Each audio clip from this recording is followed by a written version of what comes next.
चार लड़कियों ने मौन रखा और उनको जाना था शॉपिंग करने। शाम को 5 बजे फटाफट अपने पीजी में रहती थी, पीजी फटाफट नीचे आ गई। एक बोली दूसरे से, ओहो मैं तो रूम में ताला लगाना ही भूल गई। तो दूसरी बोली कि तेरा तो मौन था, तू क्यों बोली? तीसरी बोली तू भी तो बोल रही है।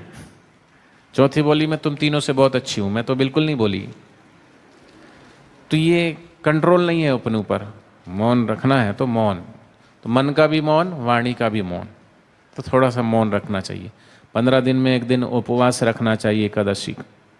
आज विदेश के एक डॉक्टर ने रिसर्च किया कि जो सप्ताह में एक बार भोजन नहीं करता है, उपवास करता है, तो महीने के 4 या 5 उपवास कर लेता है, तो 12 महीने के कितने हो गए? बोलो।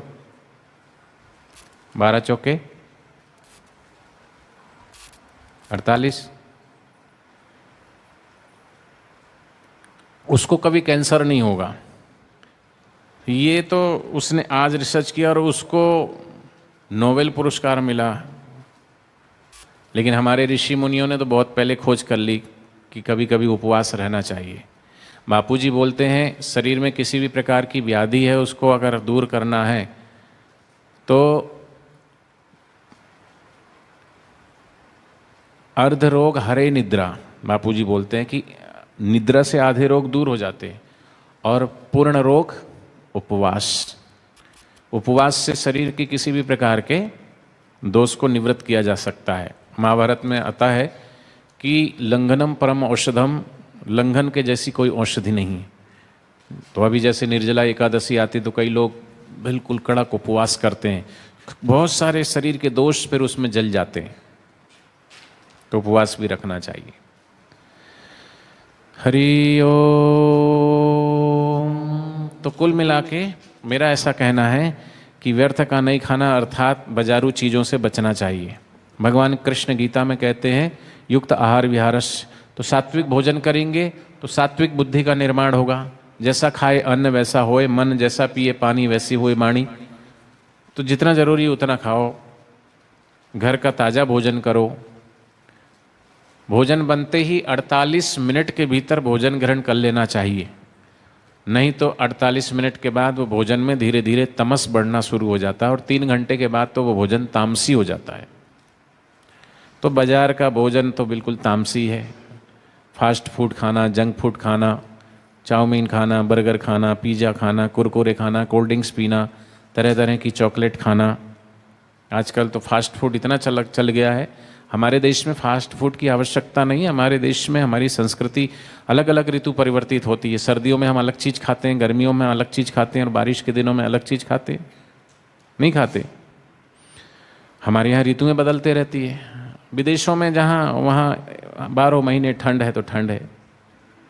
तो हमें अपने ऋतु अनुसार भोजन करना चाहिए और सुपाच्य भोजन और सात्विक भोजन अपने घर का ताज़ा भोजन करें। बाहर की बाजारू चीज़ों से बचना चाहिए। तो ये सब चीज़ें करोगे तो आपके अंदर सात्विक बुद्धि का निर्माण होगा। सात्विक बुद्धि होगी, सत्वगुण बढ़ेगा, सत्वगुण बढ़ेगा तो चित्त एकाग्र होगा, क्योंकि जो कुछ भी खाते हो उससे शरीर में मन बुद्धि चित्त सबका निर्माण होता है। और अगर राजसी भोजन करोगे तो राजसी स्वभाव बनेगा, तामसी भोजन करोगे तो तामसी भोजन तो राजसी स्वभाव उत्तेजक चीज़ें खाओगे, गरम मसाले वाली बाहर की चीज़ें, तो फिर बाद में गुस्सा आएगा, चिड़चिड़ा स्वभाव होगा। माँ ने जैसा कुछ थोड़ा सा कहा नहीं और तुनक के जवाब देते हैं। और इसमें अधिकतर लड़कियां ऐसी है जिसकी माँ से तो बनती नहीं, पापा से बनती है ना। मम्मी वैसे तो प्यार तो दोनों से ही करते हो, लेकिन मम्मी की अपेक्षा पापा से ज़्यादा प्यार करती हैं बच्चियाँ। नहीं करती? हाँ या ना? मेरी बात सही है तो हाथ ऊंचा करो। ठीक है ना। और लड़के लोग होते हैं ना, वो मम्मी मम्मी से ज़्यादा प्यार करते हैं।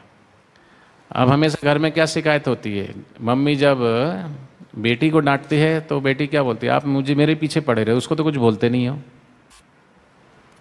और पापा जो है वो बेटे के पीछे पड़े रहते हैं, वो मम्मी के पास जाता, वो कहेगा पापा आप तो इसको कुछ कहते ही नहीं हो। होता है ना ऐसा। तो कुल मिलाकर के जैसा खाए अन्न वैसा होए मन, जैसा पिए पानी वैसी होए बाणी। तो मैं बता रहा था, लास्ट सेंटेंस है T for try, try and try again. जो भी कार्य हाथ में लिया है, जो भी कर रहे हो, उसको तब तक मत छोड़ो जब तक आप उसमें सक्सेस ना हो जाओ। ये नहीं हो सकता, ये नहीं हो सकता, तो नहीं होगा। हिम्मत बंदा तो मदद खुदा, बेजार बंदा तो बेजार खुदा। ईश्वर उसी की मदद करता है जो खुद अपनी मदद करता है। करोगे हिम्मत? पक्की बात करोगे? सभी बच्चे